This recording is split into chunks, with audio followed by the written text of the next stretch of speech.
जय हिंद बच्चों, आज क्लास 11 फिजिक्स के 5th chapter laws of motion का 22nd लेक्चर है। लेक्चर का नंबर 5.22। तो बच्चों आज जो टॉपिक आपको पढ़ना है उसमें लॉन रोलर है। तो लॉन रोलर का आप यहाँ पर 3D डायग्राम देख सकते हैं। बोर्ड पे बहुत टाइम लगता है बनाने में। तो आप समझें, जब ये लॉन रोलर वहाँ बनाएंगे तो हम सिर्फ ये सर्कुलर डिस्क बना देंगे, यानी उसका साइड पोज बना देंगे। तो साइड पोज में ऐसा लगेगा आपको एक सर्कुलर डिस्क रखी हुई है।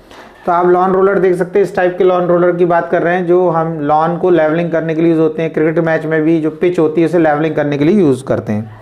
और भी इसमें देख सकते हैं थोड़ी इमेजेस हैं इस टाइप का। ये देखिए पूरा सिलेंडर दिख रहा है। तो जब ये साइड से देखेंगे तो ये सिर्फ सर्कुलर डिस्क बनाएंगे। हम जो डायग्राम में बनाएंगे वो डिस्क बनाएंगे।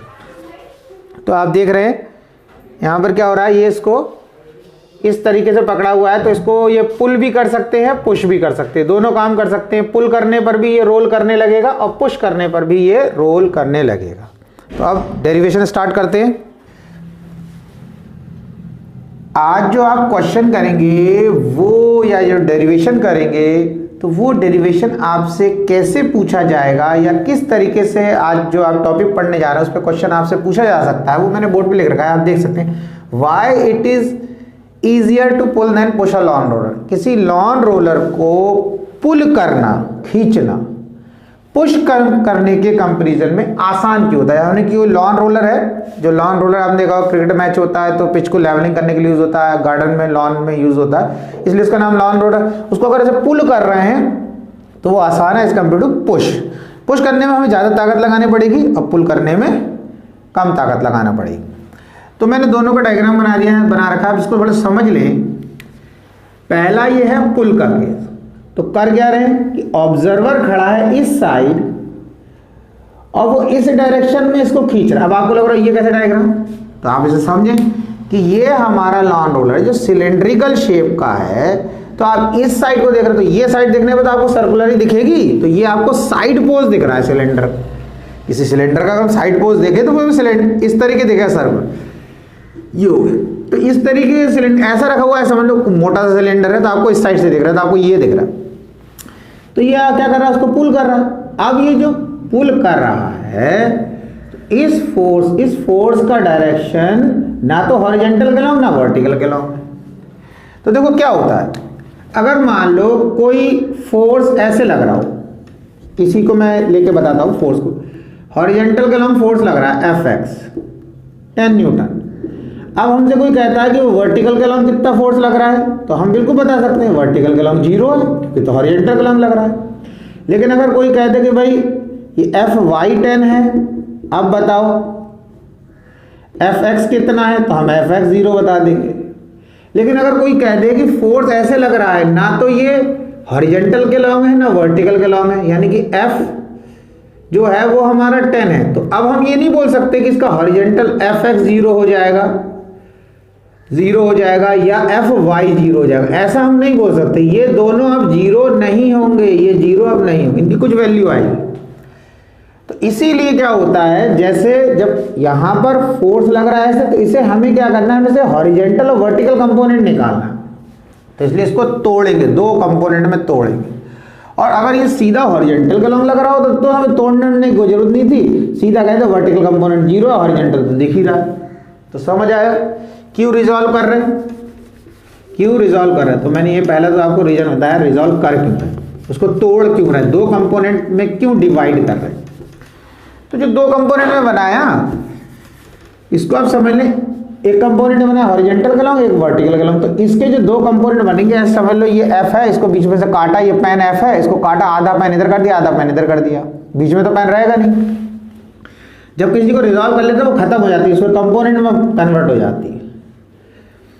तो अब क्या हो रहा है, ये यहाँ पे हमने थीटा लिया है हॉरिजॉन्टल के साथ, तो जब ये थीटा हॉरिजॉन्टल के साथ लिया तो ये हो गया F cos थीटा और ये हो गया F sin थीटा। अब एक चीज समझना है, बेस में L लगा रखा है, L का मतलब ये पुल का केस। ऐसे मैंने इसमें क्या करा है, H लगा रखा है, यानी कि पुश का केस। तो अभी पुल की बात कर रहे हैं, तो करना ये थीटा जो है हमने हॉरिजॉन्टल के साथ लिया तो इसे लिखा F cos थीटा, इसे लिख दिया F sin थीटा। L तो लगा रखा, पुल का केस को रिप्रेजेंट कर रहा और कुछ नहीं।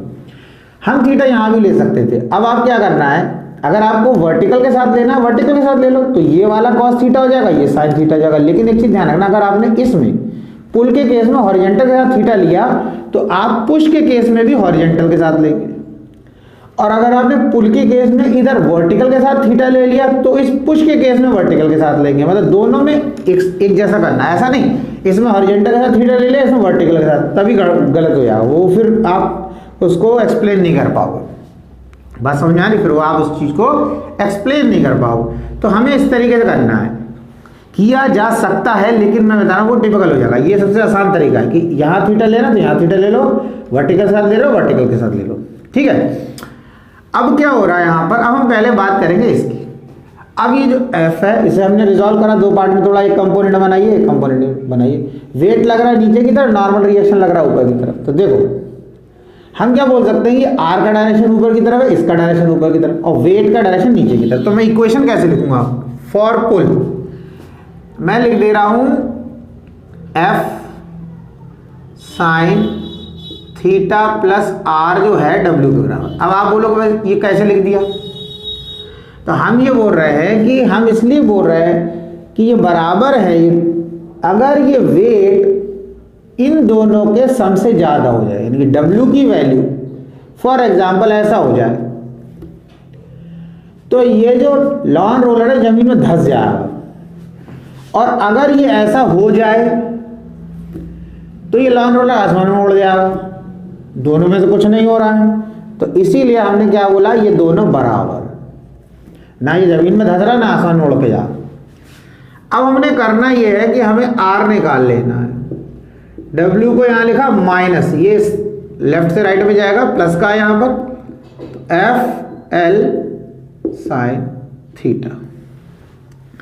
अब क्या होता है, जो फोर्स ऑफ फ्रिक्शन होता है उसका सिंबल ये स्मॉल एफ, और यहाँ पर क्योंकि काइनेटिक फ्रिक्शन है बॉडी इस सिलेंडर पर, या हम बोल रहे हैं लॉन रोलर पर हम जो फोर्स लगा रहे हैं पुल कर रहे हैं, तो ये लेफ्ट टू राइट जाएगा, तो फोर्स ऑफ फ्रिक्शन इधर लगेगा, ये लिख रखा है। तो किस केस में है, ये पुल के में, तो हमने एफ के पुल लिख दिया ताकि आसानी हो। ऐसा नहीं कि हर जगह हम काइनेटिक फ्रिक्शन में पुल लिख रहे हैं, अब पुल कर रहे हैं तो लिख दिया, तो समझ में आएगा। तो एफ के किसके बराबर होता है, म्यू के आर के बराबर।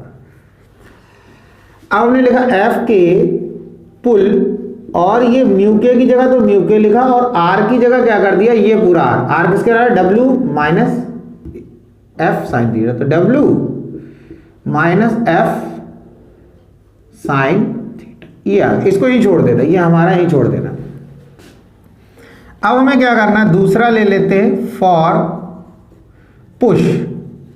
अब पुश में क्या करना, ये वाला डायग्राम। अब वो ऑब्जर्वर खड़ा यहाँ पे धक्का ऐसे दे रहा है, तो जब धक्का दे रहा है तो पुश का डायरेक्शन ये हो गया। हम किसी को ऐसे धक्का दे रहे हैं, धक्का दे रहे हैं तो हमारे फोर्स का डायरेक्शन ऐसा हो गया। तो वो यहाँ खड़ा, यहाँ से धक्का दे रहा है, यहाँ से पकड़ के, तो इस तरीके से यहाँ पर इधर पर पकड़ के खींच रहा था ऊपर की तरफ। जब वो इधर धक्का दे रहा है तो इस F को जब दो पार्ट में तोड़ा, एक कंपोनेंट बना ये, एक कंपोनेंट बना ये। अब क्योंकि थीटा इधर लिया है तो ये क्या बन जाएगा, एफ एच, एच इसलिए लगाया पुश का केस रिप्रेजेंट करने के लिए, तो एफ कॉस थीटा, और ये बन जाएगा एफ साइन थीटा। अब इसमें क्या है, वेट नीचे की तरफ लग रहा है और नॉर्मल रिएक्शन तो ऊपर की तरफ लगेगा। वेट हमेशा नीचे की तरफ, नॉर्मल रिएक्शन ऊपर की तरफ, इधर लगना ही लगा। तो अब क्या होगा, लेकिन यहां पर इस F का एक कंपोनेंट ये भी नीचे की तरफ है, वर्टिकल की तरफ, वर्टिकली डाउनवर्ड। तो हम इसके अकॉर्डिंग लिख सकते हैं कि जो R है ये हमारा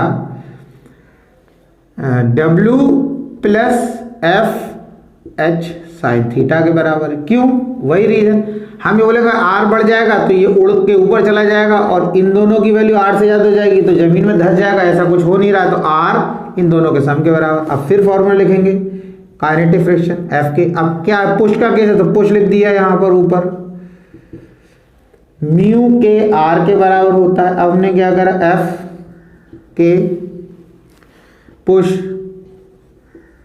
म्यू के की जगह म्यू के लिख दिया, और R की जगह लिख दिया W plus F h sine theta.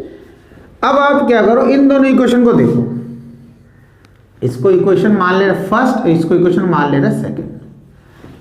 First second equation को देखो तो देखो ये जो फर्स्ट वाली है इसमें म्यू के W minus F L sine theta, इसमें क्या लिखा, म्यू के W प्लस। अब देखो ये जितना उसने, ये क्या कहते हैं इस केस में, यानी कि आप समझो पुल के केस में म्यू के मान W वेट तो सिलेंडर का बराबर ही रहेगा, वेट तो सिलेंडर का बराबर रहेगा। मान लिया ये FL और FH बराबर है, दोनों केस में बराबर है। तो जितना वो पुल करने में फोर्स लगा रहा है उतना पुश करने में फोर्स लगा रहा है, और साइन थीटा दोनों बराबर है।